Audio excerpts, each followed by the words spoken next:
بسم الله الرحمن الرحیم.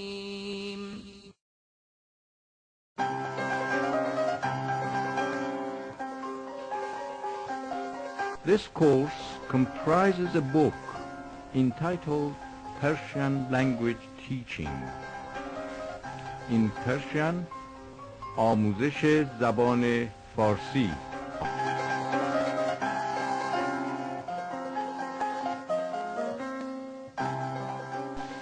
فصل اول. واژگان: شنبه، یک شنبه، دوشنبه، سه شنبه، چهارشنبه، پنج شنبه، جمعه، تعطیل، کباب کوبیده، کباب برگ، چلو کباب، چلو مرغ، سالاد، بستنی، نمک، فلفل، رستوران، نمایشنامه، مقاله، داستان، داستان کوتاه، شعر، سرود، روزنامه، مجله، جالب، برادرزاده، خواهرزاده، همکار، کارمند، مدیر، رئیس، بی‌حوصله، بیحال، ناراحت، عصبی، مضر، مفید، مهم، ضعیف، قوی، خطرناک، صدا، حرف، جلو، جلو، عقب، گذشته، پیش، پیش از، اینقدر، این همه، گهگاه، شاید، فوراً، خواندن، نوشتن، شنیدن، پرسیدن، ترسیدن. درس نخست: گذشته استمراری. من میرفتم، تو میرفتی، او میرفت، ما میرفتیم، شما میرفتید، آنها میرفتند، من نمیرفتم، تو نمیرفتی، او نمیرفت، ما نمیرفتیم، شما نمیرفتید، آنها نمیرفتند. تمرین یکم. بشنوید و تکرار کنید. خواندن، نوشتن، شنیدن، هر جا میرفت برادرزاده اش را با خود میبرد. 10 سال پیش هر سه‌شنبه نهارتان را در این رستوران می‌خوردید. شنبه گذشته یک خبر جالب در روزنامه خواندم.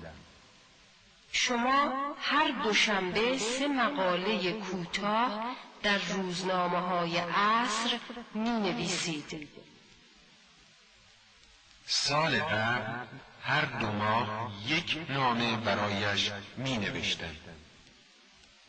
هرچه به همکارم می‌دادم فوراً می‌خواند. تمام کارمندهای این اداره جوان بودند. آنها صدای مرا نمی‌شنیدند. هیچ کس مقاله های او را نمی‌خواند. شما حرفهای او را می شنیدید ولی چرا چیزی نمی گفتید؟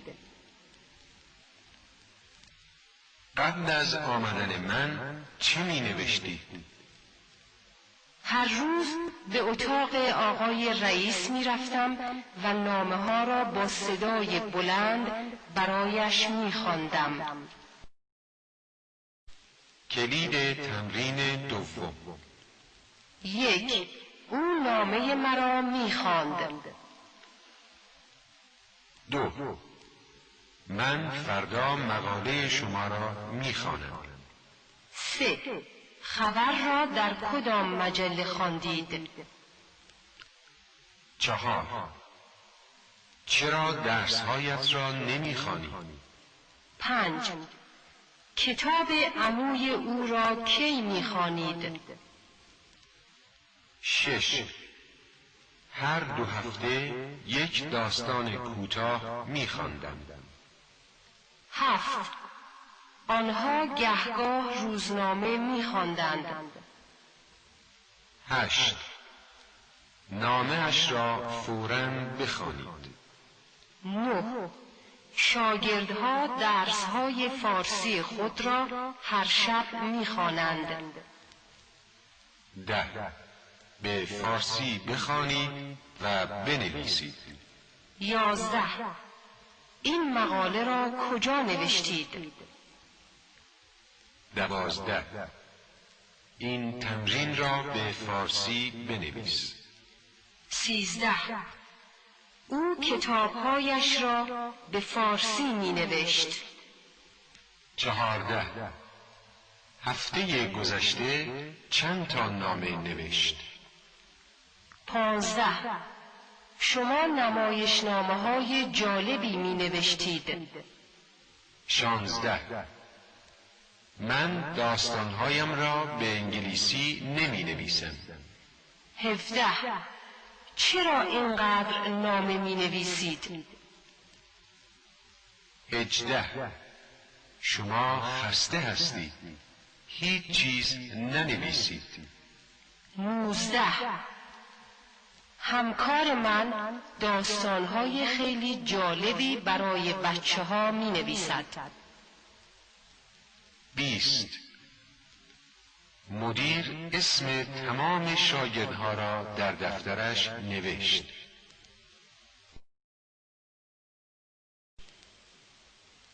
کلید تمرین سوم. 1. من از دور صدای ضعیفی می شنیدم. 2. صدای مرا می شنوید؟ 3. نه، چیزی نمی شنوم. 4. آنها صدای ماشین مرا می شنیدند. 5. رادیو را نزدیکتر بیاور. آنها صدایش را نمی شنوند. 6. گوش پدرم کر است. او فقط صدای بلند را می شنود. 7. هرچه می گویم خوب بشنو. 8. 2 سال پیش گوشش بهتر می شنید. 9. صدا از دور می آمد و من آن را خیلی خوب نمی شنیدم. 10. چی شنیدید؟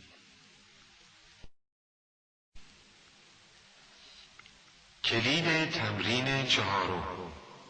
1. پرسیدم. 2. می پرسم. 3. می پرسیدم. 4. می پرسیدی. 5. پرسیدی. 6. می پرسی. 7. پرسید. 8. می پرسید. 9. می پرسد. 10. می پرسیم. 11. میپرسیدیم. 12 پرسیدیم. 13 پرسیدید. 14 میپرسیدید. 15 میپرسید. 16 پرسیدند. 17 میپرسیدند. 18 میپرسند. 19 بپرس. 20 بپرسید. کلید تمرین 5. 1 تو نمیترسی. 2 ما نترسیدیم. 3 ما نمیترسیم. 4 شما نمیترسید. 5 آنها نترسیدند. آنها میترسیدند. 6 او میترسد. 7 شما میترسیدید. شما نترسیدید. 8 من میترسیدم. من نترسیدم. 9 گربه از سگ میترسد. 10 سگ از گربه نمیترسد. 11 از این حیوان بترسید. خطرناک است. 12 بچه ها معمولاً از دکتر میترسند. 13 شما از چی میترسید؟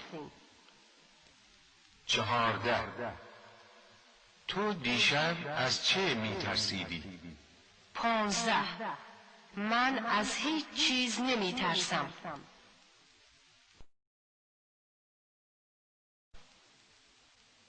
درس دوم. برایم،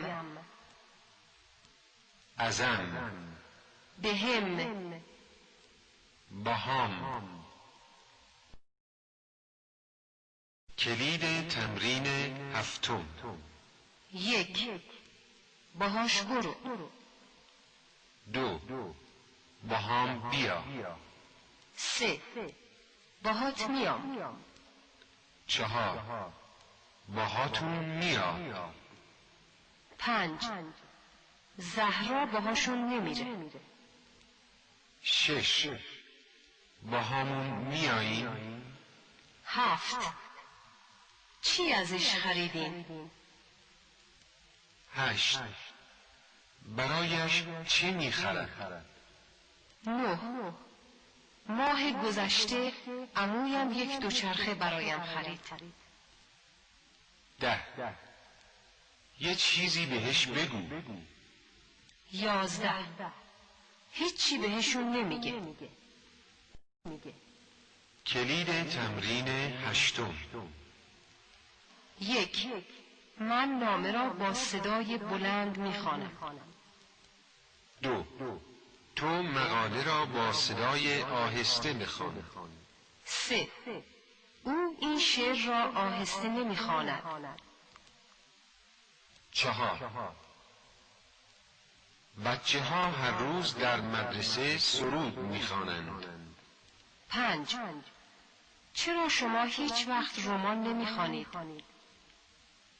6 بابک گاهی داستان کوتاه میخواند. 7 کتاب جالبی است. سال گذشته 2 بار آن را خواندم. 8 هرچه به او میدادند میگفت کم است. 9 من از آنها میترسیدم ولی آنها از من نمیترسیدند. 10 از من نترس، من دوست تو هستم. کلید تمرین 9. 1 من از هیچ کس نمیترسم. 2 سه‌شنبه روز 4 هفته است. 3. جمعه تعطیل است. 4. ناهار من 1 ساندویچ است. 5. چند تا درخت جلو خانه ماست. 6. او در کلاس همیشه جلو می نشست. 7. رئیس اداره جلوتر از کارمندها می آمد. 8. آنها کمی ناراحت و بیحال بودند. 9. شما معمولا روی صندلی عقب می نشینید. 10. مدیر مدرسه صدایی بلند و قوی دارد. درس سوم. چمه، چته، چشه، چمونه، چتونه، چشونه.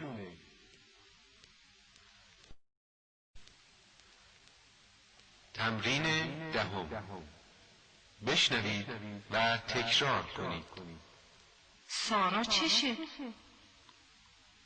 سارا گرسنه است. دیروز شما چتون بود؟ چیزی نبود، فقط یک کمی عصبانی بودم. تو چته؟ چرا چیزی نمیخوری؟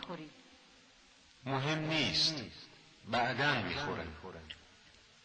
آقای دکتر عالی امروز چشونه؟ چرا چیزی نمیگن؟ چیز مهمی نیست، کمی خستن، حالشون خوب نیست. رئیس ما آدم مهمیه ولی مفید نیست. نمیدونم چمه، چرا اینقدر بیحالم، شاید مریضم. اون آقا کیه؟ چرا ناراحته؟ چشه؟ چرا اینقدر غمگینه؟ کلید تمرین 11. 1. ببینیم بچه چشه؟ چرا شیر نمیخوره؟ 2. تو امروز چته؟ پدر دیشب چش بود؟ 3. پدرم چیزیش نبود، منم چیزی نیست. 4. شما چتونه؟ حالتون خوب نیست؟ یه چیزی هست، حالم از دیروز بدتره. 6. رئیستون چشه؟ چرا اینقدر عصبیه؟ 7. اینا چشونه؟ چرا اینقدر دوا میخورن؟ 8. سارا خانوم امروز چشونه؟ چرا اینقدر بی‌حوصله و ناراحتن؟ 9. چیز مهمی نیست، لطفا یه لیوان آب براشون بیارین. 10. همکارتون پریروز حالش خوب بود، ولی امروز یه چیزیش هست، شاید یه کمی خسته است. تمرین 12. بشنوید و تکرار کنید. شام در رستوران. هادی کارمند اداره پست است. او مردی آرام و دقیق است. هادی شوهری وفادار و پدری فداکار است. نام همسرش مریم است. مریم معلم کلاس 3 دبستان است. او مادری دلسوز و همسری مهربان است.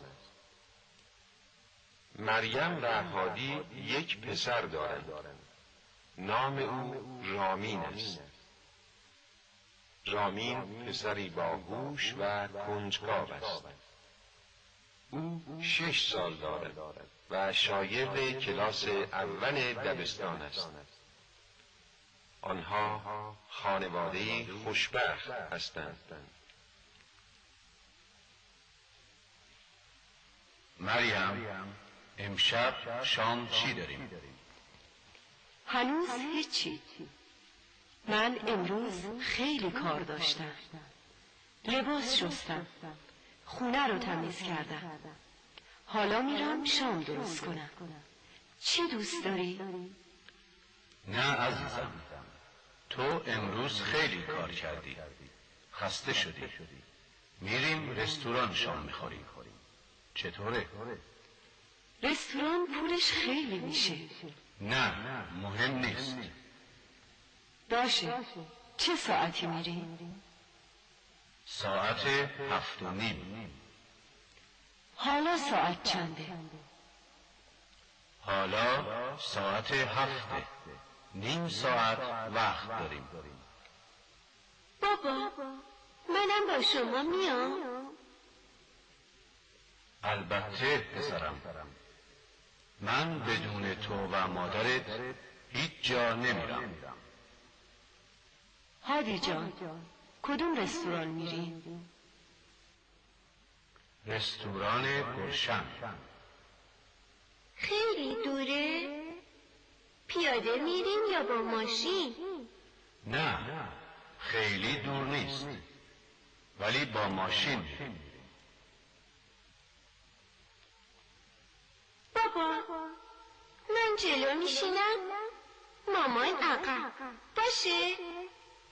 نه پسر جان، مامان جلو میشینه، تو عقب بشین. چشم. آفرین پسرم، تو بچه خیلی خوبی هستی.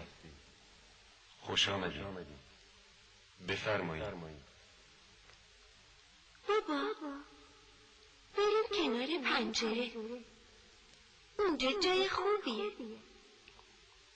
ماما، من جلوتر میرم، توی اون صندلی کنار پنجره میشینم. آقا، لطفاً غذا برای ما بیاری. پسرم، اول بگو چی میخوای؟ بابا، تو چی میخوری؟ من چلو کباب برگ